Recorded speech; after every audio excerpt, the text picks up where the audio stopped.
तो कहते हैं कि भजन में सबसे पहले नियम जरूरी है। हमने पिछले सत्र में भी बताया था।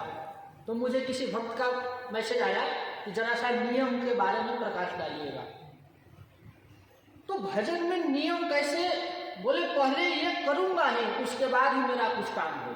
जो भी आपका नियम है, छोटे छोटे नियम आप अपनाना शुरू करिए। जैसे सुबह उठते हैं तो सबसे पहले तुलसी जी को जल देकर कुछ काम करेंगे, कुछ नहीं तो शंकर जी को जल चढ़ाकर, तुलसी जी की परिक्रमा करके, कुछ नहीं तो गंगा जल का पान करके। कई लोग भगवान जगन्नाथ का एक चावल का दाना प्रसाद लेकर दिन की शुरुआत करते हैं। कई लोग ब्रजरज लीजिए, इतने तीर्थों में जाते हैं, ब्रजरज लाइए। रोज थोड़ा सा सुबह उठे, सबसे पहले मुंह में ब्रजरज डालकर फिर दिन की शुरुआत हो। भगवान के चरणामृत लेकर दिन की शुरुआत करिए। जैसे चाय से नहीं, चरणामृत से शुरुआत होनी चाहिए दिन की। तो ये छोटे छोटे नियम हैं। आप देखिए, राधा दामोदर मंदिर में गए ना आप लोग, वहां पे गिरिराज शिला रखी हुई है, सामने है, उस पर ठाकुर जी के चरण के चिन्ह है, गाय का पद का चिन्ह है और भगवान की लकुटी का चिन्ह है। वो कैसे प्राप्त हुआ था? जब सनातन गोस्वामी जी का नियम था कि नित्य गिरिराज की परिक्रमा करने की, रोज। हम लोग तो जिंदगी में नहीं कर पाए, मैं भी आज तक नहीं कर पाया। बैठे रिक्शा में कर लिया, पैदल कभी करने का सौभाग्य मिला नहीं। तो सनातन गोस्वामी जी का नियम था कि नित्य गिरिराज जी की परिक्रमा करते हैं। और धीरे धीरे करके शरीर वृद्ध हो गया और एक दिन बुखार आ गया। अब बुखार आया तो भी उन्होंने कहा कि नहीं, मेरा नियम नहीं छूटना चाहिए, और निकल गए गिरिराज जी की परिक्रमा करने। लेकिन भगवान भी तो भक्त की रक्षा करते हैं। जैसे माँ अपने बच्चे की रक्षा करती है, वैसे ही भगवान अपने भक्त की रक्षा करते हैं। भगवान प्रकट हो गए और कहा कि बाबा कहाँ जा रहे हो? बोले लाला मेरा नियम है। भगवान ग्वाल के वेश में थे। बोले मेरा नियम है कि जब तक मैं गिरिराज जी की परिक्रमा न कर लूं, तब तक मैं एक अन्य का तन भी ग्रहण नहीं करता हूं। बोले अब तो तुम वृद्ध हो गए हो। बोले वृद्ध हुआ तो क्या हुआ, भले मर जाऊंगा लेकिन परिक्रमा का नियम नहीं छोड़ूंगा।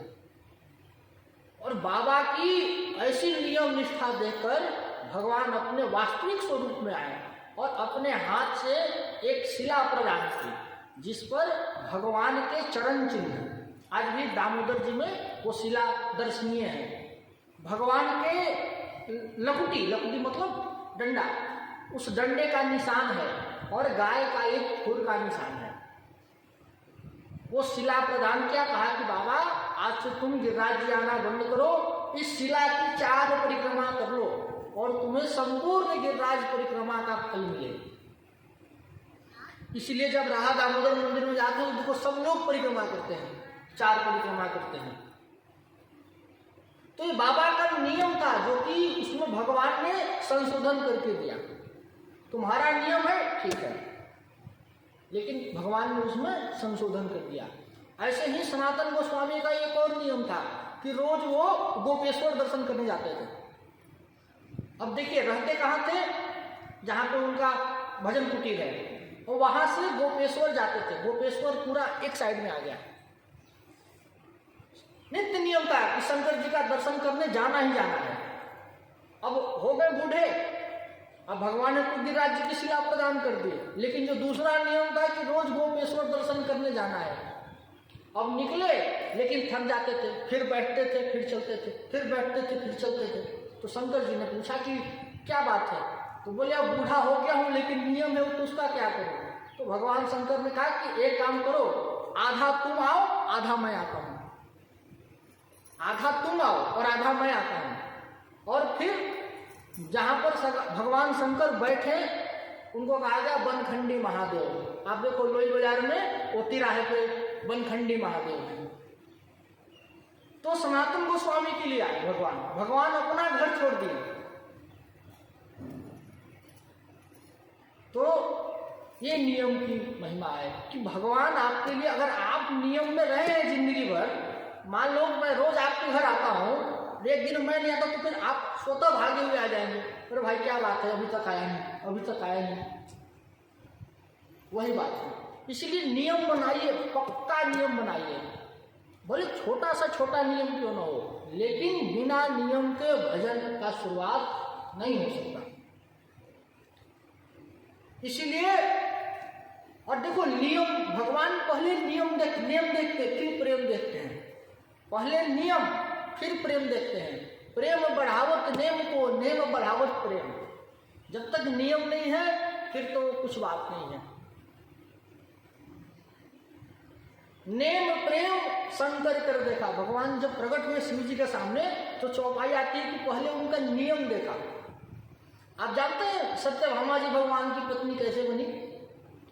सत्यभामा जी का जो पूर्व जन्म है, उनका नियम था कि सुबह सुबह ब्रह्म मुहूर्त में जमुना जी का स्नान करना, चाहे कोई भी मौसम हो, कड़ाके की ठंड हो, गर्मी हो, बरसात हो, ब्रह्म मुहूर्त में जाके यमुना जी स्नान करना। और उधर की ठंड कैसी होती है आपको तो मालूम है ही, फिर भी वो अपना उन्होंने नियम नहीं छोड़ा। और परिणाम क्या हुआ कि इतनी ठंड लगी कि सत्यभामा जी का शरीर छूट गया, मतलब मर गए। तब फिर जाके अगले जन्म में भगवान की पटरानी बनी। नियम था उनका कि भगवान को पति रूप में प्राप्त करना है, और इसी आकांक्षा से वो नित्य जमुना जी में स्नान करती थी। तो नियम छूटा नहीं, प्राण छूट गया, लेकिन नियम बच गया। तो भजन कैसा हो? बोले नियम पूर्वक भजन हो। भले छोटा सा छोटा नियम रखिए। ये मैं नहीं बोल रहा हूं कि रोज आप भी 108 परिक्रमा का नियम उठा लो, लेकिन छोटा से छोटा नियम। जब तक भगवान का चरणामृत नहीं लेते तब तक हम कुछ नहीं कर सकते। आप तीर्थों में जाते हैं, इतना सामान खरीदते हैं, वहां से कभी एक आध बोतल गंगा जल ले आइए भर के, रोज सुबह उठे क्या 2 बूंद डाल के फिर दिन की शुरुआत करिए। तो इस तरह से भजन में